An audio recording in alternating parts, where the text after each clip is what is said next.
has touched the hearts of millions. It is the story of Christian the Lion. You might want to grab some Kleenex because here it is again.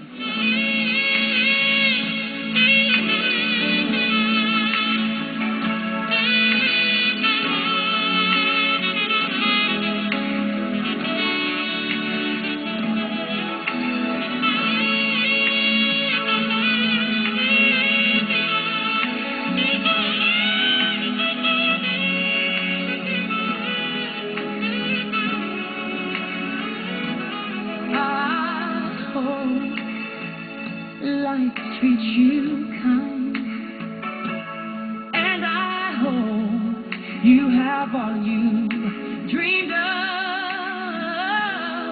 and I wish you joy and happiness, but above all this, I wish you love.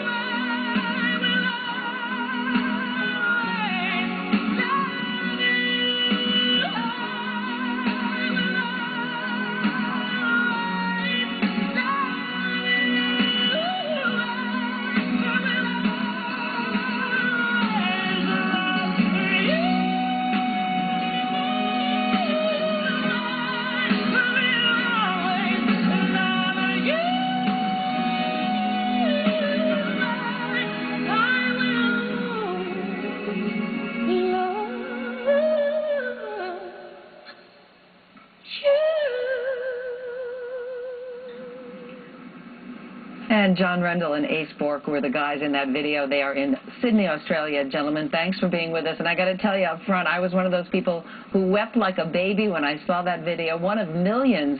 Are you surprised by what a sensation this has become on the web?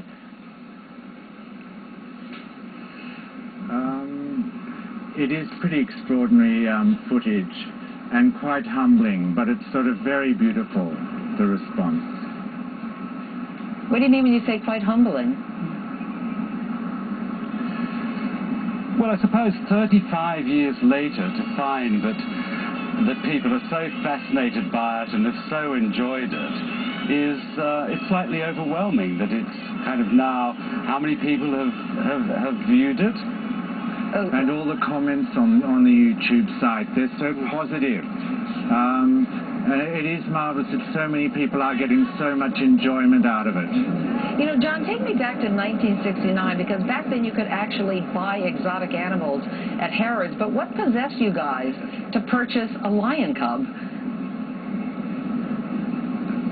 Well, it was an irresistible sight, although we were rather shocked when we saw this cub in Harrods, in a department store, in a very small cage.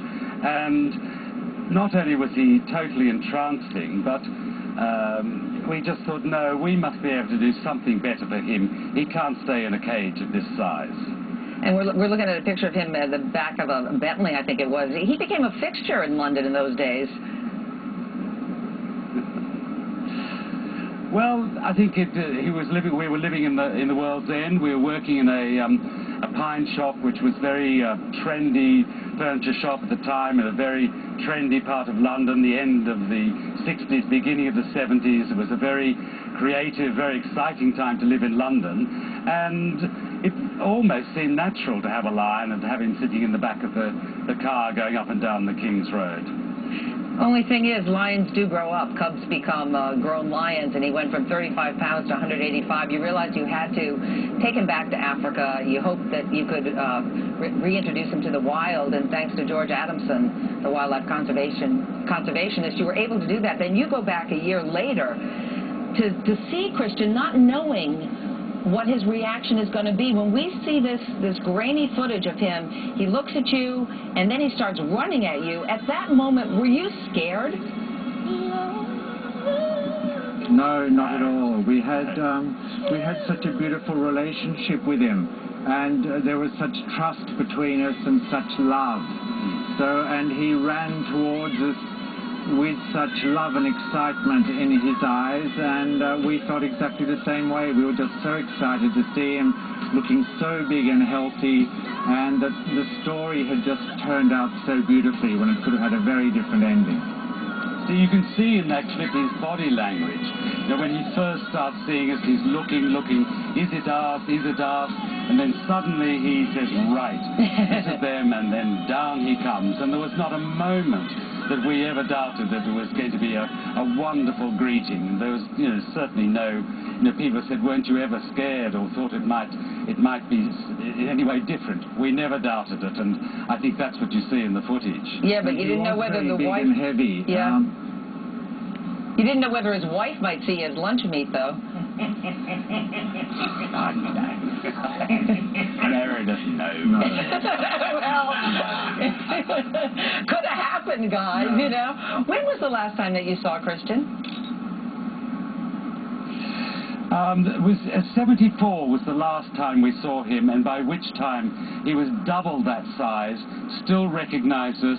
He was with wild lionesses. He had a litter of cubs, and his genes have been passed on back into the wild. And after that time we saw him, he was never seen again. It was like a final farewell. I've done it.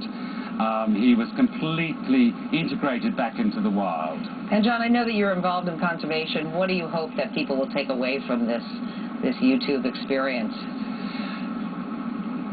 Well, we both, we've both kept in touch with all the people who were involved in Christian's life and helped us raise him, or were with us when we raised him. And when George Adamson was tragically murdered in 1988 in Kenya, his assistant, Tony Fitzjohn, who had helped George rehabilitate Christian, founded the George Adamson Wildlife Preservation Trust. And I'm a trustee of that in the UK, and Ace is a supporter from here. And we're currently involved in the Mkomazi Game Reserve in Tanzania, where we're breeding black rhinos, another endangered species. And that project has been very successful, and it will be gazetted as a national park as the process. And this is Christian's legacy. It's an extraordinary story, isn't it? That if we hadn't made that spontaneous decision to buy Christian, have him in London, take him to George, successfully rehabilitated, the George Adamson Trust would not really have existed, and now there is a game park, a national park, as a direct result of Christian's life. It's a wonderful, wonderful endorsement, and we're just hoping that people who've enjoyed this clip, and I don't know how many is it now, it's a phenomenal number, that if they'd like to contact the George Adamson Trust, and in your case in America through the, I think it's www.wildlifenow.com, and support us and support conservation, it would be wonderful to contribute to George's memory. A real legacy. John Rendell, Ace Bourque, thank you very much. Awesome. Wow. Thank you very much. Okay, thank you. I still wouldn't have gotten out of the Range Rover. I'd have been in that thing and waved from outside. There are naysayers who claim that it's a fake, or they think it's a fake. I don't think so. No, it looks pretty real. It looks real to me. And you know what? If it does something for conservation, that's a great thing. No question. I wonder if Christian would still be alive. I don't know how long lions live. Well, yeah. It's a nice line. By the way, if you'd like more information about the George Adamson Trust and how you can help protect wildlife in Africa, just go to our website at todayshow.com.